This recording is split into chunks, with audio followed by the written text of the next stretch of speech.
Good afternoon, y'all, and welcome to the 2 o'clock Base Group Trade History News with myself and co-host Ellie. For today's program, we will be exploring the effects of trade on the growth of Western culture and civilization of the European Renaissance to now. Here to help us are special guest Mac's twin brother Drew, preschool dropout, that'll take us through the slave trade in America during the late 1700s, early 1800s. I gotta say, despite being a dropout, he's like a modern-day Buddha. He cries, sweats, and bleeds wisdom. Okay, that's reassuring. We'll also have Oscar, an unregistered educator, who will lead us through the industrial trade during the Industrial Age. Jake, a self-proclaimed historian of the Great War, and myself, who will bring everything to a close with America and Chinese trade relations. Just think, all they had to do was open a history book, and presto magico, they're historians. Without further ado, please welcome Drew. Drew, we're rolling? Oh. Thanks, you two. To start, the industry of trade has been a vital part of the growth of civilization and Western culture since before the Renaissance in Europe. Whether it is silk, silver, gold, spices, beliefs, or people, trade has aided in the development of technology and drove people to innovate. For this segment, I'll be focusing on the slave trade in American states during the 1700s and the early 1800s, where the southern, more agricultural states developed to rely on importation and use of African American slaves to produce enough raw product for trade and profit. Now, the importation of African Americans from the transatlantic slave trade was declared illegal at the start of the 1800s. Since plantations needed continual amounts of slaves to keep up with the unrealistic standards set for harvesting of various crops, such as rice, cotton, and grain, the southern states resorted to kidnapping and the sale of slaves on the markets. With millions of African Americans brought and now in America by the 1800s, slaves would outnumber many of the whites in southern communities, creating what would be known as slave societies, a place that relies on slaves for economic support. Violence and fear would become a normality in the South. This need for constant control would form.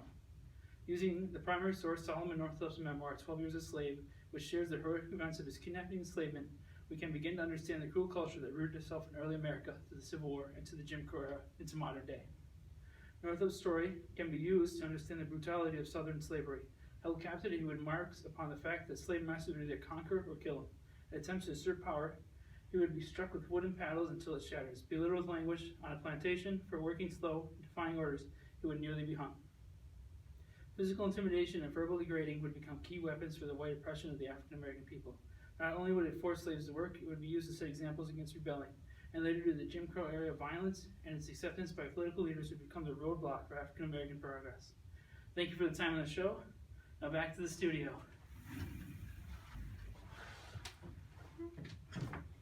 Wow, dripping with wisdom as usual. Again, that was Drew, special guest that just shared with us the more racist culture that developed in America because of the slave trade. Wasn't that just... No, that was just my twin brother. People confuse us quite often. Indeed, surprising. A preschool dropout knows so much. Well, continuing right along, we have our second guest, the unofficial educator, Oscar, here to educate us on trade during the Industrial Revolution. Thanks, Ellie. I'm in Great Britain amid the Industrial Revolution. With the abundance of raw materials present, new markets and industries are created and have been improved, such as the textile industry, iron industry, steam power, and machine-powered tools. For example, textile production has skyrocketed as the invention of the power loom multiplied worker output by 50 times, and at height of production, 588 million pounds of cotton was imported and spun and made into textiles. 2/3 of these textiles were exported via cargo or train freight to neighboring countries and allies of the Great Britain. And on a similar note, iron production also increased with the introduction of bloomery, which is an iron smelting process similar to Minecraft. Some iron gets made using charcoal, but can also be made using coke. At the height of production, the UK was producing 250,000 tons of iron, which is the same weight as a rhinoceros.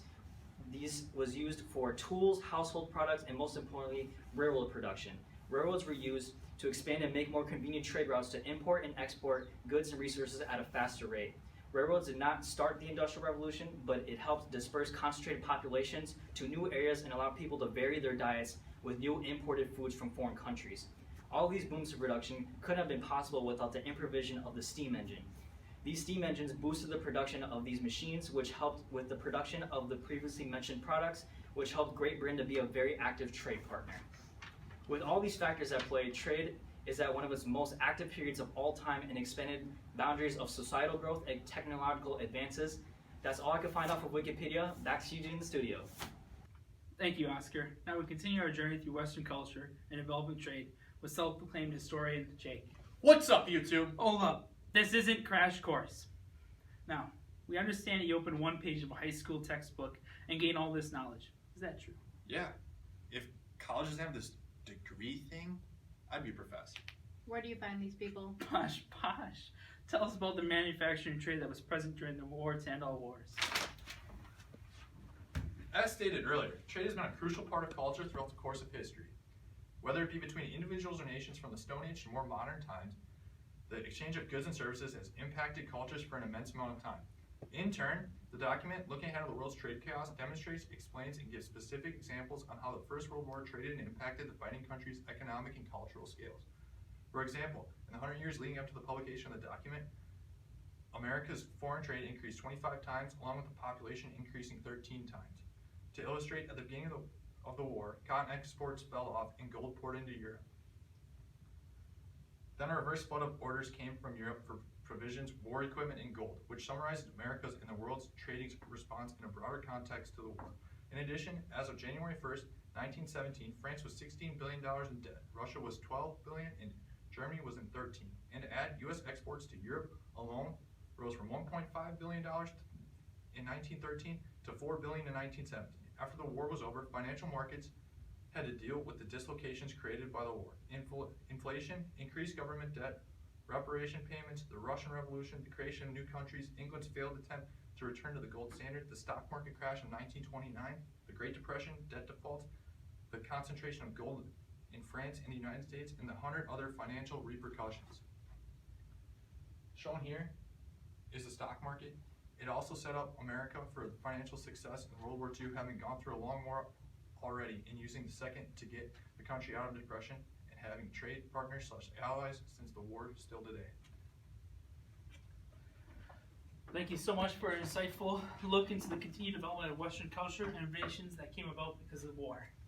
Thanks for having me. Yeah, that was pretty good. Are you Drew or? Oh, that was my twin brother. Now stay tuned for this commercial break. Hey Drew, you like that coffee?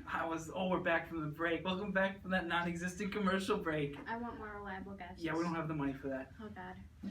Okay, and for our final guest, unpaid, and the last stop in this timeline of trade in the Renaissance to modern day is our very own co-host Ellie. She'll be letting us know the trade that has taken place between the Chinese and Americans. Thanks, Max. The trade between the United States set up the different policies on products and goods that will be produced and goods traded between two countries. During this time period, many countries were in the process of rebuilding their economy and governmental system and making advancements in their communications. With the development of new governments, there was a lot more traveling between the different countries. They were bringing goods from their countries as gifts to help promote the goods that their country had to offer. The trade between the United States and China increased because of this. Goods were easier and cheaper to manufacture in China than it was in the United States. So we started importing more goods as well as exporting raw materials to assist their economic development. Thank you for that. We'd also like to thank you for coming to our first and last episode of BSG Channel 11 to learn about the vital impact that trade has had on culture, technology, manufacturing, and national relations. And thank you for the surprising guest you brought us. You're not welcome.